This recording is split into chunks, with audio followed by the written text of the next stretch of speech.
Bismillahirrahmanirrahim. Alhamdulillahirabbil alamin. Hamdan katsiran thayyiban mubarakan fihi kama yuhibbu rabbuna wa yardah. Salatu wassalamu ala nabiyyina Muhammadin wa ala alihi wa sahbihi ajma'in. Amma ba'd. Kembali kita membaca kitab Al-Mustafad ala Lum'atil I'tiqad karya Syekh Abdullah bin Shalih Al-Qusair hafizahullah taala, dan Lum'atul I'tiqad karya Al-Imam Ibnu Qudamah Al-Maqdisi rahimahullah taala. Silakan dibuka halaman 34. Al-Imam Ibnu Qudamah rahimahullah mengatakan, wa rawa Abu Dawud fi sunanihi anna Nabiy sallallahu alaihi wasallam qala. Abu Dawud dalam sunannya beliau meriwayatkan hadis bahwasanya Nabi sallallahu alaihi wasallam bersabda, "Inna ma baina sama'in ila sama'in maisaratu kadza wa kadza." Sesungguhnya jarak antara satu langit ke langit yang lain itu jaraknya sekian dan sekian. Wa dzakara al-khabara ila qawlihi, dan Abu Dawud menyebutkan kelanjutan hadisnya, dan di akhir hadis Nabi mengatakan wa fawqa dzalika al-arsyu, dan di atas semua langit itu ada arsy. Allah subhanahu fawqa dzalika, dan Allah subhanahu wa ta'ala di atas arsy. Fahadha ma ashbahahu mimma ajma'a as-salafu rahimahullahu ala naqlihi. Inilah dalil-dalil dan yang semisalnya yang disepakati oleh para salaf rahimahumullah penukilannya. Wa qabulihi, dan juga diterima oleh para salaf semuanya. Mereka sepakat untuk menerimanya. Lam yata'arradu li raddihi. Mereka tidak menolak sedikit pun. Wala ta'wilihi, dan mereka tidak melakukan takwil terhadap dalil-dalil tersebut. Wala tashbihi, dan mereka juga tidak melakukan tashbih terhadap sifat-sifat Allah yang ada pada dalil-dalil tersebut. Wala tamtsilihi, dan mereka juga tidak melakukan tamtsil. Su'ila al-Imam Malik Ibnu Anas rahimahullahu. Al-Imam Malik bin Anas ditanya, faqila ya Aba Abdullah, wahai Abu Abdullah, wahai Imam Malik, Ar-Rahmanu 'alal 'arsy istawa. Allah Ta'ala berfirman bahwasanya Ar-Rahman ada di atas arsy, ia beristiwa. Surah Taha ayat 5. Maka orang ini bertanya, kaifa istawa? Bagaimana Allah beristiwa? Faqala, maka Imam Malik mengatakan, al-istiwa'u ghairu majhulin. Istiwa itu tidak majhul maknanya. Artinya istiwa itu maklum. Istiwa itu sudah kita ketahui maknanya. Wal kaifu ghairu ma'qulin. Sedangkan bagaimananya Allah istiwa ghairu ma'qul, tidak bisa kita ketahui. Wal imanu bihi wajibun, dan mengimaninya itu wajib. Was-su'alu anhu bid'atun, dan bertanya tentang kaifiyahnya itu adalah bid'ah. Thumma amara birrajuli fa akhraja. Kemudian Imam Malik memerintahkan seseorang untuk mengeluarkan si penanya tersebut. Artinya Imam Malik benci dan marah kepada orang yang bertanya tersebut karena dia menanyakan kaifiyah dari sifat Allah dan dia tidak mengimani makna dari istiwa. Kita lihat catatan kaki nomor 1 halaman 34. Syekh Al-Qusair mengatakan al-arsyu sarirun dzu qawaima. Arsy adalah singgasana yang memiliki tiang-tiang. Tahmiluhu al-malaikatu, yang diangkat oleh para malaikat. Wa huwa kal-qubbati 'alal 'alami. Dan arsy itu seperti kubah yang melingkupi alam semesta. Wa huwa saqful makhluqati, dan dia adalah atap dari seluruh makhluk. Wala yuqaddiru qadrahu illa Allah Ta'ala, dan tidak ada yang mengetahui kadarnya, tidak ada yang mengetahui ukurannya kecuali Allah Ta'ala. Qala sallallahu alaihi wasallam, Nabi bersabda, arshuhu 'alal ma'i. Arsy-nya Allah ada di atas air. Wa biyadihi al-ukhra al-mizanu yakhfadu wa yarfa'u. Dan di tangan Allah yang lain terdapat al-mizan, yang Allah turunkan terkadang, dan terkadang Allah yarfa', terkadang Allah angkat. Muttafaqun alaihi, hadis sahih riwayat Bukhari Muslim. Wa qala sallallahu alaihi wasallam, dan Nabi bersabda, idza sa'altumullaha fas'aluhu al-firdausa. Kalau kalian minta kepada Allah surga, maka mintalah surga Firdaus. fa innahu awsatul jannati wa 'alal jannati. Karena surga Firdaus adalah surga yang paling tengah dan surga yang paling tinggi. Wa minhu tafjuru anharul jannati. Dan dari surga Firdauslah mengalir sungai-sungai. Mengalir sungai-sungai di surga. Wa saqfuhu 'arsyur rahmani. Dan atap dari surga Firdaus adalah 'arsy-Nya Ar-Rahman. Rawahu Al-Bukhari, hadis sahih riwayat Al-Bukhari. Wa jaa'a fil hadits sahih fi sifatil kursi. Dan terdapat dalam hadis yang sahih tentang sifat atau ciri-ciri dari kursi, dari al-kursi. Jadi ada makhluk Allah yang namanya al-kursi. Alladzi akhbara Allah Ta'ala anhu, yaitu makhluk yang bernama al-kursi yang Allah kabarkan. Annahu wasi'as samawati wal arda, bahwasanya luasnya al-kursi mencakup langit-langit dan bumi. Mencakup semua langit dan bumi. Wa annahu binisbati lil arsy kahilqatin ulqiyat baina dhahrai falatin. Dan ukuran kursi jika dibandingkan dengan arsy itu seperti hilqah, seperti cincin yang dilemparkan ke tengah-tengah tanah lapang.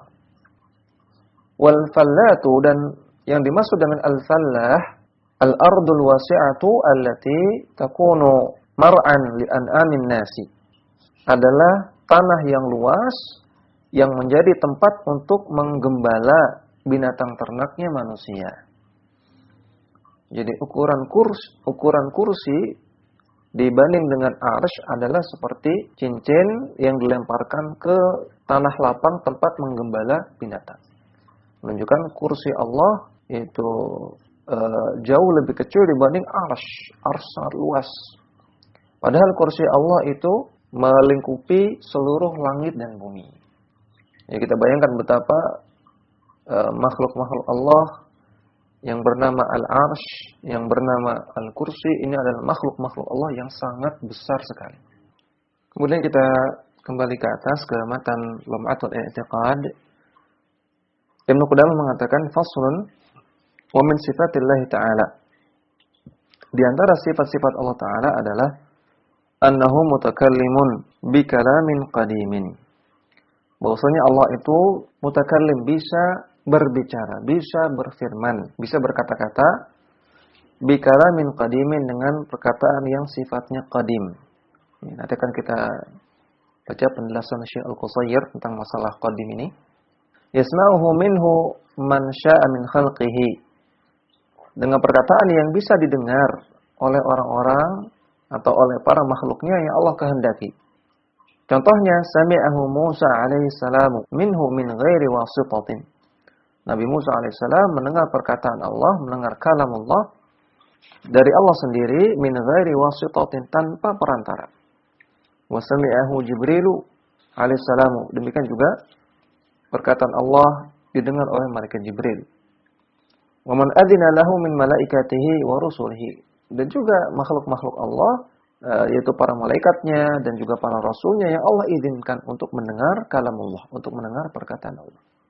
Wa annahu subhanahu yukallimu al-mu'minina fil akhirati. Demikian juga Allah Ta'ala yukallim, berbicara dengan orang-orang yang beriman nanti di akhirat. Wa yukallimunahu, dan orang-orang beriman juga membalas perkataan Allah Subhanahu wa taala, berkata-kata dengan Allah Subhanahu wa taala. Wa ya'dzanu lahum fayazurunahu, dan Allah Ta'ala juga mengizinkan mereka sehingga mereka orang-orang beriman bisa bertemu dengan Allah Subhanahu wa taala. Qala ta'ala, Allah Ta'ala firman, wa kallamallahu Musa taklima, dan Allah Ta'ala berbicara dengan Nabi Musa dengan sebenar-benarnya bicara. Surat An-Nisa ayat 164. Ini dalil bahwasanya Allah Ta'ala bicara, Allah Ta'ala mutakallimun, bisa berfirman. Wa qala subhanahu, dan Allah Subhanahu wa taala berfirman, qala ya Musa inni istafaituka 'alan nasi bi risalati wa bi kalami. Allah Ta'ala mengatakan, wahai Musa, sesungguhnya aku memilih engkau di antara manusia untuk mendapatkan risalah dariku dan untuk mendengar perkataanku. Surat Al-A'raf ayat 144. Wa qala subhanahu, dan Allah Subhanahu wa ta'ala firman, wa minhum man kallamallahu. Di antara mereka ada makhluk, ada orang yang Allah ajak bicara. Surat Al-Baqarah ayat 253. Wa qala subhanahu, dan Allah Ta'ala juga firman, wa ma kana li basyarin ayyukallimahullahu illa wahya. Dan tidaklah Allah mengajak bicara kepada manusia kecuali itu merupakan wahyu.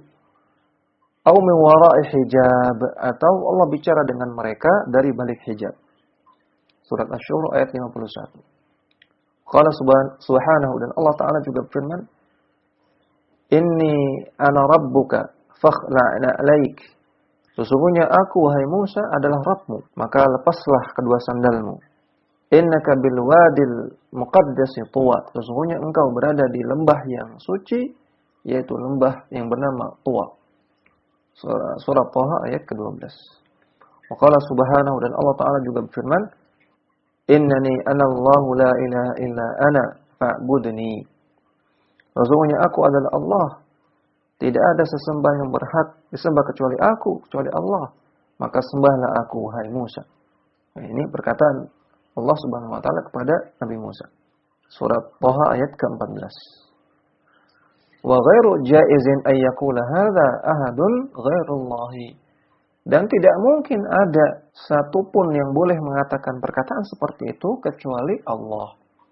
Perhatikan. Perkataannya tadi, innani anallahu la ilaha illa ana fa'budni. Aku adalah Allah. Tidak ada sesembahan yang berhak disembah kecuali aku, maka sembahlah aku. Ya, di sini menggunakan kata ganti orang pertama, aku. Maka enggak mungkin ini yang berkata adalah yang lain, karena ahlul kalam ada yang mengatakan, oh ini yang berkata bukan Allah, namun yang berkata adalah pohon, yang berkata adalah ruh, itu malaikat Jibril. Ya, maka ini enggak mungkin, kata Ibnu Qudamah, enggak mungkin berkata demikian pohon, enggak mungkin yang berkata demikian malaikat Jibril. Yang berkata demikian adalah Allah langsung kepada Nabi Musa alaihissalam. Kita baca catatan kaki nomor 1 di halaman 35. Al-kalamu min sifatillahi al-karimati al-azimati ad-dallati ala kamalihi wa jalalihi. Sifat kalam, sifat bahwasanya Allah bisa berfirman, merupakan sifat Allah yang mulia, yang agung, yang menunjukkan kesempurnaan dan keagungan Allah. Wa huwa qadimun naw'i mutajaddidun aw hadithul ahadi. Dan sifat kalam ini qadimun naw'. Jenisnya itu qadim. Qadim itu artinya sifat ini sudah ada sejak dahulu. Kan Allah itu ada suatu masa di mana Allah tidak bicara, kemudian Allah baru bicara. Tidak. Namun sifatnya sudah ada sejak dahulu. Namun itu dari sisi nau'nya. Jenis sifatnya sudah ada sejak dahulu. Namun mutajaddidu aw hadithul ahadi. Ahadnya, persatuan perkataannya itu mutajaddid au hadits. Itu baru. Persatuan katanya baru, artinya ada perkataan-perkataan yang Allah baru katakan. Ya, setelah Allah berkata yang lain lagi. Setelah itu Allah berkata yang lain lagi. Kenapa ada pembahasan seperti ini? Karena orang-orang yang menolak sifat kalam Allah, mereka membuat syubhat. Kata mereka, kalau Allah itu kalam, kalau Allah itu bisa berbicara, maka bicaranya Allah itu qadim apa hadis? Bicaranya Allah itu sudah ada sejak dahulu atau Allah baru bicara? Kalau Allah sudah bicara sejak dahulu, maka Allah bicara terus-menerus atau berhenti-berhenti atau bagaimana, kata mereka. Jadi mereka ingin membuat syubhat supaya orang akhirnya menolak sifat kalam Allah. Maka jawaban ringkasnya, ya sebetulnya ini pembahasan yang cukup rumit, ya, namun dengan bahasa yang ringkas, sifat kalam Allah itu qadimun nau' mutajaddidul ahad atau hadithul ahad. Nau'nya jenisnya itu qadim, Allah sudah kalam sejak dahulu, namun persatuan katanya, persatuan kalamnya, itu hadithun au mutajaddidun, itu baru. Jadi ada kata-kata kalam-kalam yang baru yang Allah katakan. Fahuwa minas sifati dzatiyatil fi'liyati al-nahwu tali. Dan sifat kalam adalah sifat dzatiyah dan juga sifat fi'liyah dengan rincian sebagai berikut. Al-alif yang pertama, min haitsu ta'alluquha wa qiyamuha birrabbi subhanahu wa ittisafuhu biha. Dari sisi kaitannya dengan Allah Subhanahu wa taala dan penyematan sifat kalam ini kepada zat Allah Subhanahu wa taala, bahwa minas sifatidz dzatiyah, maka sifat kalam termasuk sifat dzatiyah. Yang kedua, wa min haitsu ta'alluquha bi qudratillahi wa masyiatihi, bahwa minas sifatil fi'liyati. Dari sisi kaitannya dengan kudrah Allah, dengan kekuasaan Allah dan kehendak Allah, maka kalam termasuk sifat fi'liyah. فإذا كان من المعلوم أن الله تعالى لم يزل ولا يزال كامل القدرة نافذ المشيئة. Dan sudah menjadi hal yang sudah kita ketahui bersama bahwasanya Allah itu terus menerus dan akan selalu dalam keadaan sempurna kudrahnya dan bisa melaksanakan apa yang Allah inginkan. Yang pertama, ulima annahu subhanahu lam yazal wa la yazalu mutakalliman. Kita ketahui bahwasanya Allah Subhanahu wa taala akan terus-menerus berkata-kata, berbicara. Ya, kalau ada orang ahlul kalam atau nafatus sifat bertanya, Allah itu bicaranya terus-menerus tidak berhenti, atau Allah sekarang sudah tidak bicara lagi, hanya dahulu saja, ataukah Allah bicara lalu berhenti, lalu bicara lalu berhenti, atau bagaimana? Maka kita katakan mata sya'a idza sya'a kaifa sya'a. Allah Ta'ala bicara kapanpun Allah inginkan, ya, ketika Allah inginkan dan bagaimanapun caranya yang Allah inginkan. Ini nggak perlu pusing, ya, memikirkan apakah Allah itu terus menerus, apakah berhenti, apakah sudah tidak bicara lagi. Maka jawaban paling ringkasnya, Allah itu mutakalliman mata sya'a idza sya'a kaifa sya'a. Allah bicara kapanpun Allah inginkan, ketika Allah inginkan dan bagaimanapun caranya Allah inginkan. Terserah Allah Subhanahu wa taala. Yang kedua, wali'anna al-kalama min a'zami sifatil kamali allati yastahilu nafyuha 'anillahi ta'ala. Bahwasanya sifat kalam adalah salah satu sifat yang paling agung, sifat sempurna yang paling agung. Sebagaimana manusia, ketika ada manusia nggak bisa kalam, nggak bisa ngomong, maka ini manusia tersebut punya kekurangan, punya aib. Maka sifat bisa ngomong, sifat bisa berbicara, bisa kalam, ini sifat sempurna, sifat terpuji, sifat yang bagus. Maka yastahilu nafyuha 'anillahi ta'ala. Maka mustahil untuk menafikan sifat kalam dari Allah Subhanahu wa taala. Yang ketiga, wa kalimatuhu ghairu mutanahiyatin fala tafna wa la tabida. Kalimat Allah, kata-kata yang Allah ucapkan, ya Allah, ghairu mutanahiyatin, tidak berhenti. Fala tafna wa la tabida, maka tidak akan fana, tidak akan rusak dan tidak akan tabida, tidak akan binasa. Qala ta'ala, Allah Ta'ala firman, qul law kana al-bahru midadan li kalimati rabbi. Katakanlah, andaikan laut semuanya dijadikan bahan untuk menulis kalimat-kalimat Rabbku, lanafidal bahru, maka air laut itu akan habis qabla an tanfada kalimatu rabbi, sebelum tertulis semua kalimat-kalimat Rabbku. Walau ji'na bimithlihi madada, walaupun kami datangkan lagi air laut tersebut berkali-kali lipat. Surat Al-Kahfi ayat 109. Falam yaqdurillaha ta'ala haqqa qadrihi man za'ama anna kalamahu makhluqun min jumlatil makhluqati allati tantahi. Maka orang-orang yang mengklaim bahwasanya perkataan Allah, kalamullah itu makhlukun adalah makhluk min jumlatil makhluqat, dan termasuk makhluk Allah allati tantahi, yang akan habis, mereka lam yaqdurillaha haqqa qadrihi, mereka tidak menghormati Allah sebagaimana mestinya. Maka ini salah satu bantahan bagi orang yang mengatakan kalamullah itu makhluk. Kalau kalamullah itu makhluk, berarti kalamullah itu fana, kalamullah akan binasa, akan habis. Sedangkan ayat Quran mengatakan bahwasanya kalamullah, perkataan Allah, kalau ditulis dengan air laut seluruhnya, bahkan didatangkan lagi air laut, kemudian habis, didatangkan lagi air laut, kemudian habis seterusnya, maka belum habis kalimat Allah. Tidak akan bisa untuk menulis seluruh kalimat Allah. Maka kalimat Allah itu tidak fana, tidak akan habis. menunjukkan bahwasanya kalamullah itu bukan makhluk. Kalamullah adalah sifat Allah. Sebagaimana Allah itu tidak fana, demikian juga kalamullah juga tidak fana. Wa tasawwuru hadzal qawli kafin fi raddihi wal qana'ati bi butlanihi. Maka penggambaran yang seperti ini itu sudah cukup untuk membantah orang-orang yang berpendapat bahwasanya kalam Allah adalah makhluk dan sudah mencukupi untuk menunjukkan kebatilan pendapat tersebut. Fahuwa ta'ala mutakallimun idza syaa kaifa syaa bima syaa. Maka Allah Ta'ala itu berfirman, berkata-kata ketika Allah kehendaki, bagaimanapun Allah kehendaki dan apapun kata-kata yang Allah ingin ucapkan. Walam yazal wa la yazalu bi sifatil kalami ma'rufan mausufan. Dan Allah terus-menerus disifati dengan sifat al-kalam, dengan perkataan, dengan kalam yang ma'ruf dan dengan kalam yang merupakan sifat Allah Subhanahu wa taala. Tidak ada kalam Allah yang merupakan makhluk sedikit pun, seluruhnya merupakan sifat Allah. Wa kalamuhu ta'ala min sifatihi dzatiyatil fi'aliyati. Dan kalam Allah taala merupakan sifat dzatiyah dan juga sifat fi'liyah. Fahuwa ghairu makhluqin. Maka kalamullah itu bukan makhluk. Kalau kalamullah adalah sifat, berarti itu bagian dari Allah.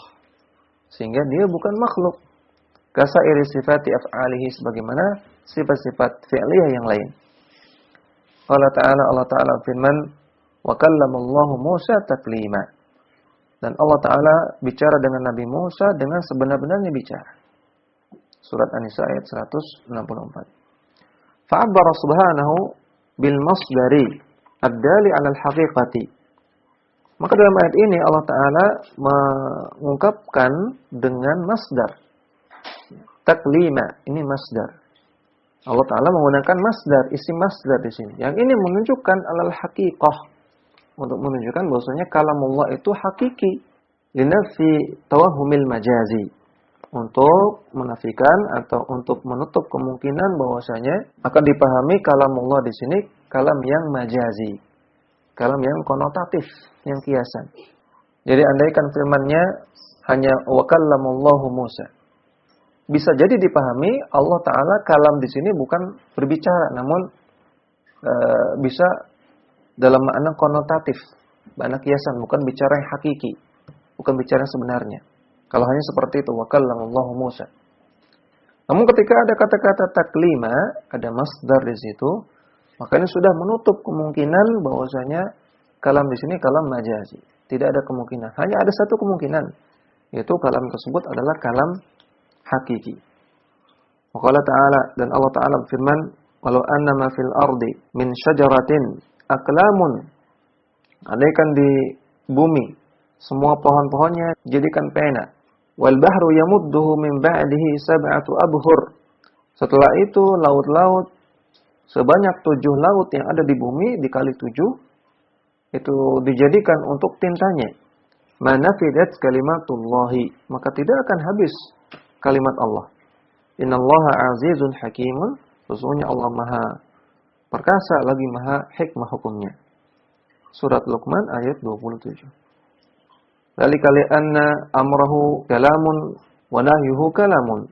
Yang demikian karena perintah Allah itu kalam, berupa kalam, dan larangan Allah juga berupa kalam. Wa ata'uhu kalamun wa man'uhu kalamun. Pemberian Allah juga berupa kalam.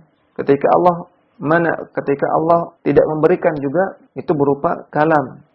Wa khalquhu kalamun, demikian juga penciptaan Allah berupa kalam.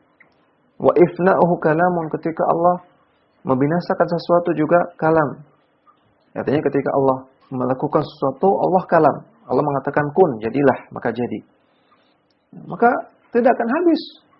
Karena Allah terus-menerus memberikan, Allah terus-menerus menciptakan, Allah terus-menerus melarang, Allah terus-menerus memerintahkan dan seterusnya. Fa muta'alliqatul kalami 'amatun 'azimatun wa katsiratun. Maka semua perkara yang terkait dengan kalam Allah itu sifatnya ammah, sifatnya umum, azimah, sangat besar, sangat agung, dan sangat katsirah, sangat banyak. Yatakallamu ta'ala bima yata'allaqu bidzatihi wa sifatihi wa asma'ihi wa af'alihi. Allah Ta'ala berkata-kata dengan perkataan yang terkait dengan zat-Nya, yang terkait dengan sifatnya, yang terkait dengan nama-namanya juga dan juga perbuatan-perbuatannya. Waqad akhbara ta'ala an dzalika wa abda wa aada. Dan Allah Ta'ala kabarkan itu semua, dan Allah abda dan Allah tampakkan itu, wa aada, dan Allah lakukan itu berulang-ulang. Wa yatakallamu bima yata'allaqu bi jami'i makhluqatihi. Dan Allah Ta'ala juga berkata-kata dengan perkataan yang terkait dengan seluruh makhluknya. Bil ahkamil qadariyati, yaitu yang terkait dengan urusan takdir. Wal ahkami syar'iyyati, dan juga terkait dengan hukum-hukum syar'i. Wal ahkamil jazaiyati, dan terkait dengan ganjaran-ganjaran. Jadi Allah Ta'ala berkata-kata kepada malaikatnya untuk menjalankan urusan-urusan di dunia yang terkait dengan takdir. Si fulan mati, si fulan lahir, si fulan kecelakaan, si fulan sakit. Ini hukum-hukum terkait dengan takdir. Dan juga Allah Ta'ala berkata-kata dalam urusan syar'i, berupa wahyu kepada para nabi, para rasul. Dan juga Allah berkata-kata dalam hukum jazaiyah, ganjaran. Ya. Allah Ta'ala berikan pahala kepada si fulan, Allah berikan dosa kepada si fulan, dan seterusnya. Wa kalimatuhu kulluha haqqun wa adlun wa sidqun. Dan kalimat Allah semuanya itu hak, semuanya itu benar, semuanya adil, dan semuanya adalah kejujuran. Fa innahu ta'ala yaqulu al-haqqa sidqan fil akhbari. Maka Allah Ta'ala bicara kebenaran dan Allah bicara kejujuran dalam kabar-kabarnya. Waman asdaqu minallahi qila. Dan siapa yang paling jujur, yang paling benar perkataannya selain Allah Subhanahu wa taala. Wa adalan fil ahkami, dan Allah Ta'ala juga berkata-kata dengan perkataan yang adil dalam hukumnya. Wal awamiri wan nawahi, dan Allah juga adil dalam larangan-larangannya. Allah adil dalam perintah-perintahnya, dan juga Allah adil dalam larangan-larangannya. Allah Ta'ala katakan, "Man ahsanu minallahi hukman liqaumin yuqinun." Siapa yang paling bagus hukumnya, siapa yang paling baik hukumnya dibandingkan Allah bagi orang-orang yang yakin. Surat Al-Maidah ayat ke-50. Demikian yang bisa kita baca, mudah-mudahan bermanfaat. Wassallallahu ala nabiyina Muhammadin wa ala alihi wa sahbihi wasallam.